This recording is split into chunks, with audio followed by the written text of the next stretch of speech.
ہزاروں آدمی اسی وقت شہید ہو گئے، بیل گاڑیاں تھیں ان کے نیچے میں گھس گیا۔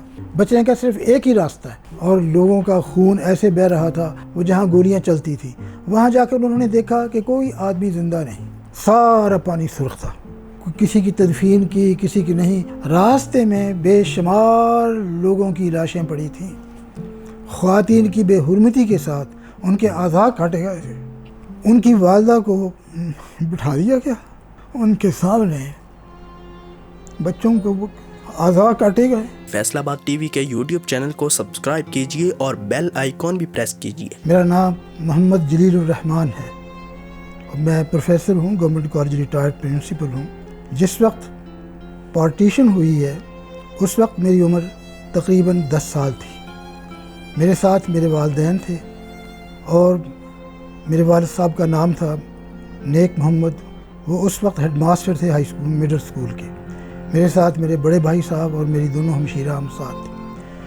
ہمارا گاؤں بہت بڑا تھا اور تقریباً 90% میں وہاں مسلمان تھے۔ اس گاؤں میں 4 مساجد تھیں اور مسلمانوں کا پورا غلبہ تھا۔ جس وقت پارٹیشن سے پہلے وہ پورے ہندوستان میں ظاہرہ ایک تحریک چلی ہوئی تھی مسلمانوں کے اور ہندوؤں کے درمیان، ایک مخالفت کی، مخاصمت کی، اور ایک دوسرے پر حملے بھی کر رہے تھے۔ مجھے یاد ہے جو آخری نماز ہم نے پڑھی ہے وہ گاؤں میں اس وقت پڑھی ہے، سکول میں صفیں بچھی ہوئی تھیں اور ہم پڑھ رہے تھے۔ اس وقت حملہ ہوا، ہندوؤں نے حملہ کیا، لیکن مسلمانوں نے اس کو اتنی بری طرح شکست دی، وہ بھاگ گئے، اپنے نیزے تلواریں چھوڑ کر بھاگ گئے۔ شام کے وقت پوری ملٹری آ گئی۔ ہمارا گاؤں جو تھا لدھیانہ ڈسٹرکٹ میں تھا، لدھیانہ شہر سے وہ سارے کے سارے ملٹری 3-4 لوگ وہ آ گئے اور کہنے لگے کہ ہم نے مسلمانوں کو یہ بتانا ہے کہ کس طریقے سے پاکستان کا راستہ کھلا ہے۔ تو میں چاہتا ہوں کہ وہ ان کا جو آفیسر تھا کہ آپ ہمارے ساتھ چلیں اور ہم آپ کو بتائیں گے کہ پاکستان کا راستہ کھلا ہے، آپ لوگوں نے پہلے کیمپ میں جانا ہے، لدھیانہ کیمپ میں آپ قیام کریں گے، اس کے بعد پاکستان کا راستہ ہے۔ لیکن ہمارے جو ذیلدار تھے عطا محمد، رات کے وقت پوری ملٹری آئی اور اس کو لے گئی۔ وہ بہت بزرگ بوڑھے آدمی تھے اور بہت ہی نستعلیق قسم کے آدمی تھے۔ وہ ان کو 2 دن رکھا اور اگلے دن ان کو چھوڑ دیا، لیکن ان کے تمام ساتھیوں کو مار دیا اور اس کو کہا گیا کہ ہم تمہیں اس لیے چھوڑ رہے ہیں کہ تم بوڑھے آدمی ہو، ہمیں جی نہیں چاہتا تمہیں مارنا، تو اس لیے آپ لوگ جو ہیں آپ جا کر گاؤں والوں کو بتا دیں کہ اگر زندگی منظور ہے تو آپ گاؤں خالی کر دیں۔ بائی دیٹ ٹائم شام کے وقت تک جو ارد گرد کے مسلمان گاؤں تھے یا دوسرے گاؤں تھے، ان تمام کے مسلمان ہمارے گھر، اس وقت ہمارے گھر میں، ہمارا گھر بہت بڑا تھا، ڈبل سٹوری تھا، اور اس وقت ہمارے گھر میں 30 سے زیادہ لوگ مہمان آئے ہوئے تھے۔ تو ابا جی مجھے یاد ہے ایک بکرا لے آتے تھے، ان کو ذبح کرتے تھے، یا 1-2 دن کے بعد گائے آتی تھی اس کو ذبح کرتے تھے۔ وہ مہمان سارے کھانا خود بناتے تھے، خود کھاتے تھے۔ یک لخت پیغام آیا کہ فوری طور پر آپ خالی کر دیں گاؤں کو۔ تو ہمیں نہیں پتہ چلا تھا کہ کس طرح کیسے کہاں جانا ہے۔ مجھے یاد ہے والدہ محترمہ نے ہمیں تمام بچوں کو اکٹھا کیا اور 1-2 دعائیں یاد کروا دی۔ اس میں ایک دعا یاد تھی اور ابھی تک مجھے یاد ہے، اور ہمارے گھر کے تقریباً تمام افراد اب تک وہ پڑھتے ہیں، یا حفیظ احفظنا من کل بلاء الدنیا والآخرہ۔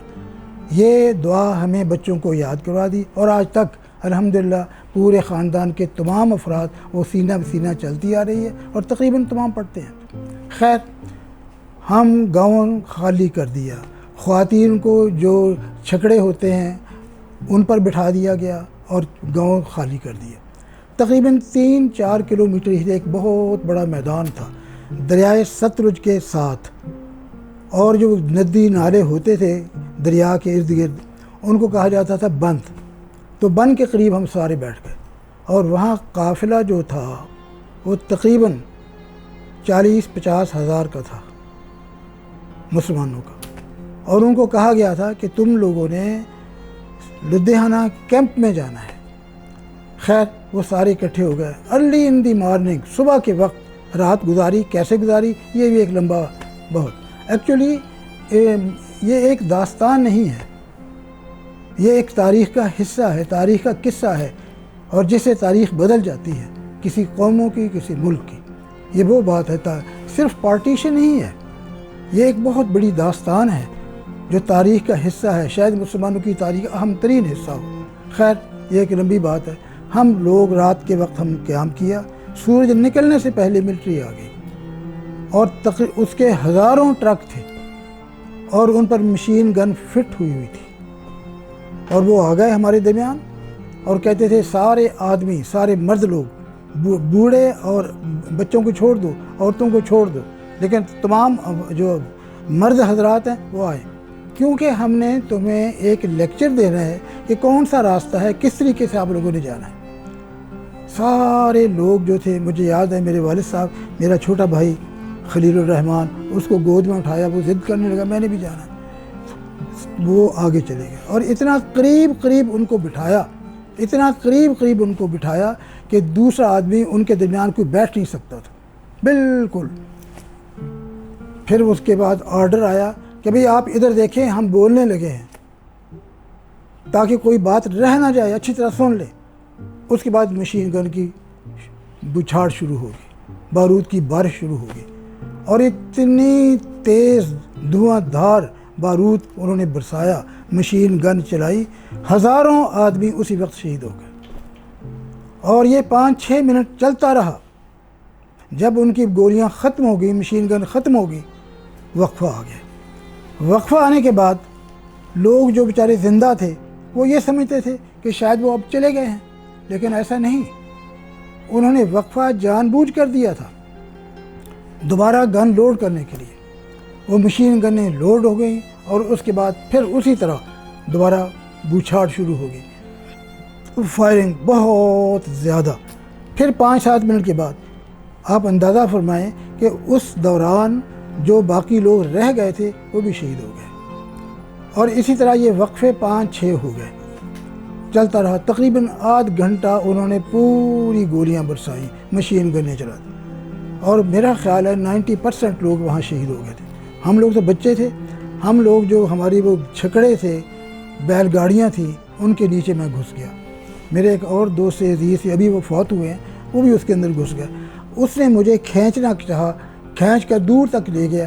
میں نے کہا ہمیں یہ بتایا گیا ہے کہ گولی چلتے وقت آپ زمین پر لیٹ جائیں، بچنے کا صرف ایک ہی راستہ ہے، اس سے زیادہ اور کوئی نہیں، لیکن وہ مجھے گھسیٹ کر دور لے گیا، پھر میں بھی کھڑا ہو گیا۔ وہ کچھ لوگ جو باقی تھے، زخمی تھے، وہ بھاگتے جا رہے تھے۔ وہاں ایک طرف کمادی تھی، گنے کا کھیت، دوسری طرف مکئی کا کھیت، کچھ لوگ اس میں گھس گئے، کچھ لوگ ادھر گھس گئے، چلے گئے، ہم بھی اس میں چلے گئے۔ خیر یہ بہت بڑا ایک سانحہ تھا، اور لوگوں کا خون ایسے بہہ رہا تھا، اور ہم نے خود دیکھا۔ جس وقت ہم دور چلے گئے، وہ جو مکئی کا کھیت تھا اس سے آگے، وہاں کچھ لوگ ہمارے گاؤں کے کھڑے تھے۔ ہم نے جا کر ان کو پڑھا، ہم نے ابو جی کے پاس جانا، ابو جی کے پاس جانا۔ انہوں نے مجھے پکڑ لیا، میں رو رہا تھا۔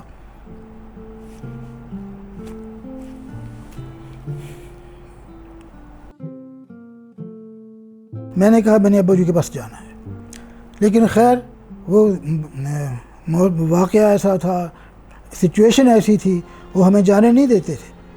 اور پھر ان میں سے ایک آدمی گیا، وہ جہاں گولیاں چلتی تھیں، وہاں جا کر انہوں نے دیکھا کہ کوئی آدمی زندہ نہیں، جو بچ گئے ہیں تھوڑے بہت وہ بھاگ کر چھپ گئے ہیں۔ وہ چلتا رہا، چلتے رہے، لوگ جو بچ گئے تھے چلتے رہے دریا کے کنارے، اور وہ وہاں پانی جو تھا وہ سرخ ہو گیا تھا، مجھے یاد ہے سارا پانی سرخ تھا، زخموں کی وجہ سے، خون کی وجہ سے جو تھے۔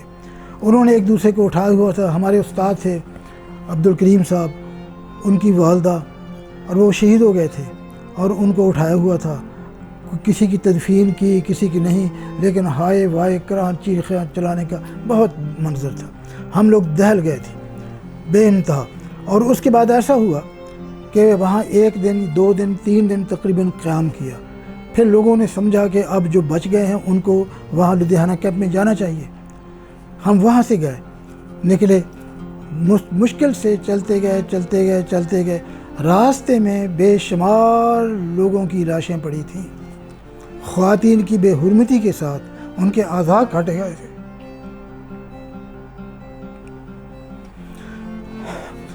ہمارے ایک دوست ہیں، ان کے وہ آج کل جسٹس ہیں انگلینڈ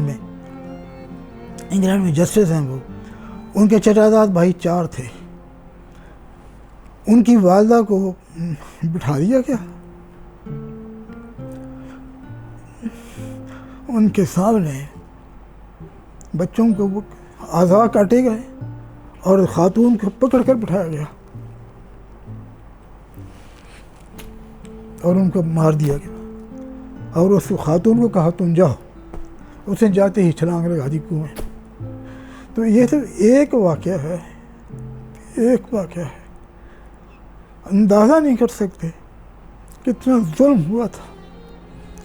مجھے کبھی کبھی خیال آتا ہے، خیر ہم کیمپ میں پہنچ گئے، وہ کیمپ کی الگ داستان ہے، لیکن یہ واقعہ کیوں ہوا، یہ تحریک کیوں ہوئی، یہ پاکستان کیوں بنا گیا، اس کی بھی اہمیت کا اندازہ ہے کسی کو؟ یہ اتنی بڑی نعمت ملی، قانون قدرت ہے، جس نعمت کی قدر نہ کی جائے اللہ کی اس نعمت کو سلب فرما لیتے ہیں، اس کو چھین لیتے ہیں، اس کو واپس دے دیتے ہیں، اور اس انسان کو دے دیتے ہیں جو اس کا اہل ہوتا ہے۔ اللہ کریم اپنی نعمت کی بے قدری پسند نہیں فرماتے بلکہ برداشت نہیں کرتے۔ کیا ہم اس نعمت کی قدر کرتے ہیں؟ کیا ہم نے پاکستان کو دیا ہے کچھ؟ اس وقت یہ تھا کہ اگر خدا نہ خواستہ پاکستان نہ بنتا، آپ یقین کریں، آپ جو ہم ایک کرسی بیٹھے ہیں نا صوفوں پر، ہم نیچے بیٹھے ہوتے، ہمارا کوئی حال نہیں تھا، کیونکہ ساری آج کل جو ہے نا ساری کھیل اکنامکس کی ہے، تو ساری اکنامکس تو ان کے ہاتھ میں تھی، بنیوں کے ہاتھ میں، وہ تو پڑھتے تھے، ہم تو کچھ بھی نہیں کرتے تھے، ہم تو ان سے ادھار لے کر گزارا کرتے تھے۔ اور یہ حال تھی اس وقت، اگر پاکستان نہ بنتا، آج کی نئی نسل کو یہ بتانے کی ہے کہ ہم نے یوں ہی پاکستان نہیں قائم کیا، یہ کھیل سے نہیں ملا، اس کے لیے لاکھوں 6 لاکھ خواتین کی بے حرمتی ہوئی ہے، ان کو چھوڑا ہے۔ خدا کی قسم میں کھا کر کہتا ہوں، میں نے وہ منظر دیکھا ہے، ایک جوان آدمی، اس کا نام خدائیہ تھا، اپنے بچے کو کاندھے پر بیٹھ کر وہ ہوکا دے رہا تھا کہ میرے بچے کو لے لو مفت، صرف اس کو روٹی دے دیا کرنا۔ 4 سال کا بچہ تھا۔ ایک باپ جو ہے نا یہاں سے گزرتا تھا، اور خواتین بیچاریاں جس وقت دریا میں سے گزرتی تھی چھلانگ لگا دیتی تھی، اور بچے انہوں نے خود پھینکے، میں نے دیکھے ہیں۔ اور ہمارے عزیز و اقارب جنگ میں تھے، ان کی 4 بچیوں نے چھلانگ لگا دی، کنویں مار گئی ہیں، اور ابا جی کے وہ کزن تھے، ان کی بچیاں تھیں۔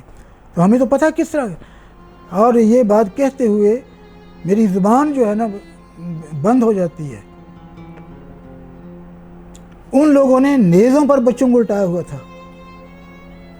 میں حیران ہوں کس طرح کے وہ لوگ ہیں، اتنا ظلم کیا مسلمانوں پر، اتنا ظلم کیا، تصور نہیں کر سکتے۔ یاد رکھیں، تاریخ بدل جاتی ہے، جغرافیہ بدل جاتا ہے، لیکن نظریہ نہیں بدلتا۔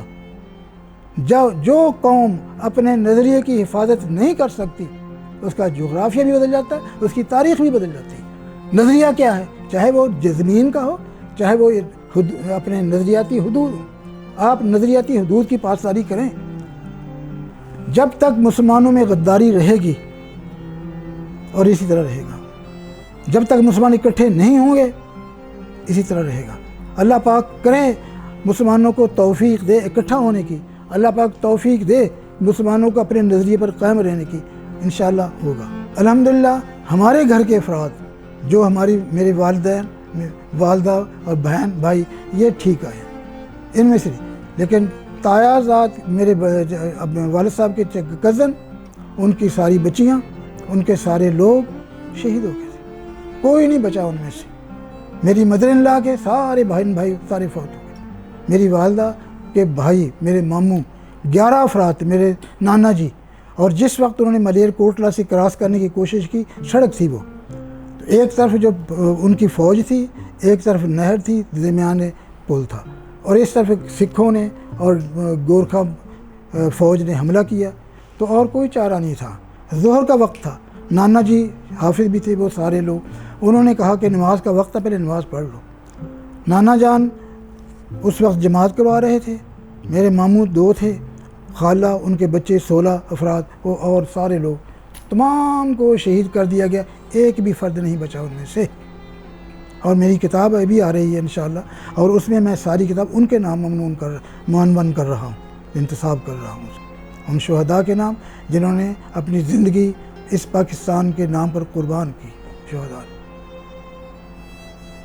جس وقت ہم کیمپ میں آئے، لدھیانہ کیمپ میں، وہاں سے گاڑی چلتی تھی جلندھر اور امرتسر کی، اور بے انتہا رش تھا، اتنا زیادہ وہاں آ گیا تھا، سیلاب آ گیا تھا۔ دوسرے دن ہی لوگوں نے اوپر جا کر سڑک پر بیٹھ کے وقت گزارا، میں نے بھی اس طرح گزارا، میں نے کھڑے ہو کر ساری رات گزاری وہ، اور پانی اتنا تھا۔ ابا جی نے مجھے کندھوں پر اٹھا لیا، اس طرح وقت وہ رات ہم نے گزاری۔ پھر ہم خیر دور جگہ چلے گئے۔ اب وہاں سے ٹرین آتی تھی اور لوگ اس پر چڑھ جاتے تھے بھیڑ بکریوں کی طرح چھت پر، اور جب وہ آتی تھی امرتسر کاٹ دی جاتی تھی، پھر اسی طرح جلندھر آ کر کاٹ دی جاتی تھی، پھر لوگوں نے چڑھنا بند کر دیا گاڑی۔ بہت عرصہ گزر گیا، کوئی گاڑی نہیں آئی۔ پھر ایک گاڑی آئی، اس پر چڑھے لوگ، اتنے وہاں اس وقت کھانے کے لیے ترستے تھے، مجھے یاد ہے وہ۔ جب خیر ایک گاڑی میں ہم بیٹھ گئے، لیکن وہ امرتسر اور جلندھر کی طرف آنے کی بجائے پیچھے چلے گئی فیروز پور روڈ، اور فیروز پور روڈ پر ہے کیا وہ بٹھنڈا، وہاں گاڑی کھڑی ہوگی رات کے وقت۔ اب ان کو یقین آ گیا کہ یہاں قتل کر دی جائے گی، کیونکہ ملٹری ساری دائیں بائیں کھڑی ہو کر، اور سختی سے کہتے تھے اترو ورنہ ہم گولی مار دیں۔ زبردستی ہمیں خالی کروایا گیا اور ایک پڑاؤ میں بٹھا دیا گیا۔ ساری رات ہم بیٹھے تھے ایک دوسرے کو۔ الگ صبح 4 بجے نماز کا وقت تھا، ابا جی نے اس سکھ ملٹری سے پوچھا کہ آپ ہمیں مارنا چاہتے ہیں؟ کہ نہیں، ہم تمہیں پاکستان بھیجنا چاہتے ہیں، یہاں سے پیدل چلو گے گنڈا سنگھ والے کی طرف، قصور والے کی طرف، تو ہم وہاں کو میرا خیال ہے 20 یا 16 کلومیٹر کا فاصلہ ہوگا۔ وہاں سے میری ہمشیرہ مجھ سے بڑی تھی، وہ بیمار تھی، مجھ سے چھوٹا بھائی وہ بیمار تھا، ایک کو میں نے اٹھایا ہوا تھا، ایک کو ایسے، ہم اس کے بعد پیدل چل کر گنڈا سنگھ والے آئے، الگ صبح سے چلے ہوئے رات کے کوئی 2 بجے پہنچے۔ وہاں سے پھر ہم گنڈا سنگھ والے سے ہم قصور آئے، قصور کے بعد پھر لاہور کیمپ میں، وہاں سے پیدل چلے گئے فیصل آباد۔ ابا جی چونکہ ہیڈ ماسٹر تھے، پتہ تھا ان کو، الحمدللہ وہ فوری طور پر گاؤں سے فیصل آباد آئے، اپنے کاغذات بتائے کہ میں ہوں، تو ان کی appointment as a junior teacher ہو گئی تھی۔ تو اللہ پاک کا کرم ہے کہ ہمیں چلتا رہے۔ وہ ہماری تعلیم کا بہت فکر کرتے تھے، ہمیں دینی تعلیم بھی دی اور الحمدللہ دنیاوی تعلیم بھی دی، اور بے انتہا مشکل سے، بے انتہا، جو میں کہہ رہا ہوں یہ میننگ لیس نہیں، میننگ فل ہے۔ اللہ پاک کا کرم ہے کہ لوگ پتے بھی کھاتے تھے، اور ہم جو پیلیاں ہوتی ہیں نا کھیت، اس میں سوتے تھے، اور ہمیں پتہ ہے کہ اس طرح یہاں تک پہنچنے میں کتنا زمانہ لگا، کہ جس وقت پارٹیشن ہوئی اس سے پہلے جو ہمارے گاؤں میں نعرہ گونج رہا تھا، ہم چھوٹے تھے، وہ یہ تھا، بن کے رہے گا پاکستان، ہندوستان مرد آباد، پاکستان زندہ باد، اور مسلم لیگ زندہ باد، کانگریس مرد آباد۔ میں نے اپنے ہاتھوں سے دیواروں پر یہ نعرے لکھے، میں نے قاعدت کو دیکھا نہیں، لیکن جس وقت وہ آئے ہیں مجھے ابا جی نے بتایا تھا، مجھے ابا جی نے، بہت بڑا ہمارا گاؤں تھا اور بہت بڑے وہاں پیڑ تھے، میدان تھے، اسکول تھا، تو اسکول میں یہ ساری باتیں ہوتی تھی، اور مجھے یاد ہے ہم نے وہ روغن کے ساتھ دیواروں پر لکھتے تھے۔ ہمارے گاؤں میں ہندو بہت کم تھے، لیکن تھوڑے تھے، لیکن وہ پڑھے لکھے تھے، کاروبار ان کے پاس تھا۔ ہمارے گاؤں میں 4 مساجد تھیں، اور ان کے پاس یہ تھا، مجھے یاد ہے ابا جی آئے، مجھے شاباش دی، میں لکھ رہا تھا مسلم لیگ زندہ باد، پاکستان زندہ باد، کانگریس مرد آباد، ہندوستان مرد آباد، ہم سارے لوگ کرتے تھے، مسلمان جتنے لڑکے، لیکن یہ نعرے عام تھے، اور پوری تحریک پورے عروج پر تھی اس وقت۔ ہمیں یہ پتہ تھا کہ something is going to happen in the country, لیکن وہ کیا ہے، وہ اچھا ہے یا برا ہے، اس کے بارے میں نہیں پتہ، لیکن ہمارا یہ خیال تھا کہ پاکستان بنے گا اور ہم اس میں خوش ہوں گے، ہمارے خوش ہوں گے۔ میں صرف یہ کہنا چاہتا ہوں، ان لوگوں کے لیے پیغام ہے جو کہتے ہیں کہ پاکستان نہ بنتا تو بہتر تھا، کاش اس وقت وہ زندہ ہوتے، وہاں ان کو پتہ چلتا کہ تمہاری حالت کیا تھی، کتوں سے بدتر تھی ان کے مقابلے میں۔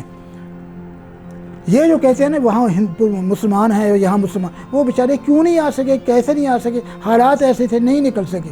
ہو سکتا ہے کہ اس وقت پابندی ہو، وہ یا اس وقت ان کی اکثریت ہو، اس کے گاؤں میں، اس کے ضلع میں، ہو سکتا ہے، لیکن ایسا نہیں۔ یہ لوگ پتہ نہیں کس کا کھاتے ہیں، کس کا کماتے ہیں، کہاں سے لیتے ہیں۔ یہ وہ لوگ ہیں جو پیسے کے لیے اپنا ایمان بیچتے ہیں، اپنی زندگی آخرت بیچتے ہیں. اس طرح نہیں. یہ رہنے کے لیے تو ٹھیک ہے، پاکستان بھی بڑا اچھا ہے، ان کے پاکستان میں اگر صرف رہنا ہو، لیکن زندگی کا ایک مقصد ہے. جانوروں کی زندگی اور ہے، مسلمانوں کی زندگی اور ہے. وہاں تو آپ قربانی نہیں کر سکتے. جا کر ان کی حالت دیکھ. میں کہتا ہوں دہلی سے ایک پروفیسر آئے، مبشر صاحب، اور ہسٹری کے پروفیسر تھے میرے پاس. ہی اسٹیڈ ود می دارالاسلام. انہوں نے پتہ کیا کہا، ایک دن میں نے ان کو دعوت کی کھانے کی، دوسرے دن میں نے چائے کی، تیسرے دن ویسے. کہتا ہے جلیل صاحب جو آپ نے مجھے کھانا کھلا دیا نا، ہم سال میں اس طرح کھانا کبھی نہیں کھا سکتے، کیونکہ ہماری حالت یہ ہے. ہماری تنخواہ، مبشر صاحب ہیں، ہسٹری کے پروفیسر ہیں، دہلی یونیورسٹی میں. یہ ان کی حالت ہے. اس نے بتایا کہ آپ لوگ تو بڑے عیش کے ساتھ رہتے ہیں. آپ لوگ تو، ان لوگوں کو احساس نہیں. جو لوگ یہ کہتے ہیں نا جی کہ وہاں ہمارا ایک ہی، بلکہ مجھے یہ بھی یاد ہے ایک پروفیسر صاحب بہت بڑے تھے، انگلینڈ سے آئے تھے، مرحوم ہے، اب میں نام نہیں لیتا ضرورت، اور کہتے اگر ہم پاکستان نہ بناتے we would constitute a strong minority. میں کہا اسٹرانگ مائنورٹی پھر بھی مائنورٹی ہے، وہ اقلیت نہیں، اقلیت ہی اکثریت نہیں بنتی. اور آپ اپنا حشر دیکھ لیں کس طرح، جو ان کا مسلمانوں کا حشر وہاں ہے وہ تمہارا بھی یہاں ہوتا، تم یہاں نہیں کرتے. اور دوسرے کبھی کبھی مجھے افسوس ہوتا ہے، پھر میں دور چلا جاتا ہوں. میں تو بہت بول سکتا ہوں. میں اپنی نوجوان نسل کو یہ پیغام دینا چاہتا ہوں، خدا را اس ملک کی، اس پاکستان کی، اس وطن عزیز کی قدر کریں، اور اس کی قدر کریں، اس سے محبت کریں. آپ کہتے ہیں کہ پاکستان نے ہمیں کیا دیا، نہ آپ نے کیا دیا یہ دیکھیں آپ نے کیا دیا. جب آپ اپنی قربانی کریں گے پاکستان کے لیے، اپنے بہن بھائیوں کے لیے، یہاں کے رہنے والوں کے لیے، پھر آپ کو سمجھ آئے گی کہ آپ کی کیا قدر ہے. آپ کی قدر بھی اسی وقت ہوگی جب آپ پاکستان کی قدر کریں گے. ورنہ یاد رہے، آپ لوگوں کو تو شاید احساس ہی نہیں، پتہ ہی نہیں. ہم سے پوچھیں کہ پاکستان کی کیا قدر ہے. ہم نے اتنی قربانیاں دی ہیں تمہارے تصور و وہم و گمان میں بھی نہیں آ سکتی. ہم نے اتنی قربانیاں دی ہیں.